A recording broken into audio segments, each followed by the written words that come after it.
آپ دیکھ رہے ہیں سیرت النبی انٹرنیشنل فورم، قسط نمبر 80۔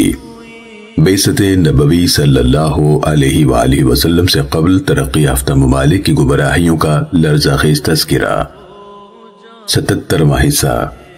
مزید آگے بڑھنے سے قبل ہمارے چینل کو سبسکرائب کر لیجئے اور بیل کے بٹن کو دبا دیجئے تاکہ آپ کو آنے والی ہر نئی ویڈیو کی بر وقت اطلاع ہو سکے۔ جزیرہ عرب۔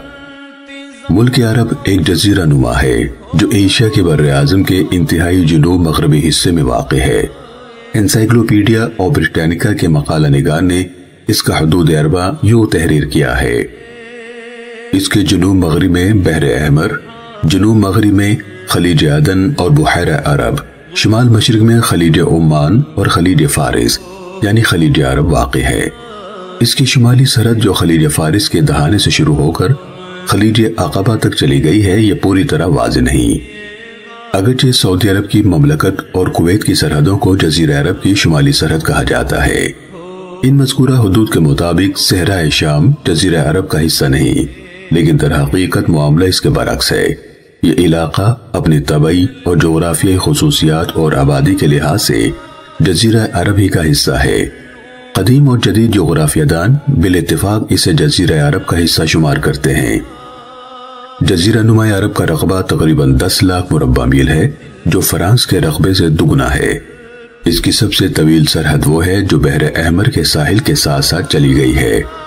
اس کا طول 1400 میل ہے۔ اس کا سب سے زیادہ عریض وہ علاقہ ہے جو یمن سے عمان تک چلا گیا ہے، جس کی چوڑائی 1250 میل ہے۔ موجودہ دور میں جزیرہ عرب سیاسی طور پر ان مملکتوں میں منقسم ہے: سعودی عرب، یمن، مسقط، عمان، عدن جو پہلے انگریزی استعمار کے زیر نگی تھا، اور یمن سے علیحدہ ایک انگریزی نو آبادی تھی، اب یہ آزاد ہو گیا ہے اور یمن کی عظیم بندرگاہ ہے۔ متحدہ عرب امارات جو دبئی، ابوظہبی، قطر، بحرین پر مشتمل ہیں، نیز کویت، لبنان، اردن، شام اور فلسطین جس کے کچھ حصے پر اسرائیل نے اپنا غاصبانہ قبضہ کر رکھا ہے۔ البتہ بیت المقدس بھی اس حصے میں واقع ہے۔ یہ مملکتیں جزیرہ عرب کے شمال مغربی حصے میں واقع ہیں۔ سعودی عرب کی سرحدیں اردن اور عراق سے ملحق ہیں، اور خلیج عقبہ کے سرے پر اس کی حدود مصر اور اسرائیل سے بھی جا کر ملتی ہیں۔ جرجی زیدان نے اپنی کتاب العرب قبل الاسلام میں تحریر کیا ہے کہ تاریخ قدیم میں مصر کے فراعنہ، اشورین اور فینیقیین کے عہد میں ان صحرا نشینوں کو عرب کہا جاتا تھا جو جزیرہ عرب کے شمالی حصے میں اور وادی نیل کے مشرقی حصے میں آباد تھے، یعنی مشرق میں دریائے فرات اور مغرب میں دریائے نیل کے درمیانی دوآبہ کو عرب کہا جاتا تھا۔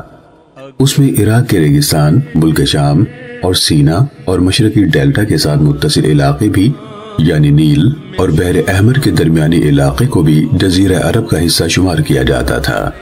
جرجی زیدان نے مشہور مورخ ہیرودونوس سے نقل کرتے ہوئے اپنی کتاب العرب قبل الاسلام میں یہ تحریر کیا ہے: سیرت النبی صلی اللہ علیہ وآلہ وسلم کی یہ قسط دیکھنے کا شکریہ۔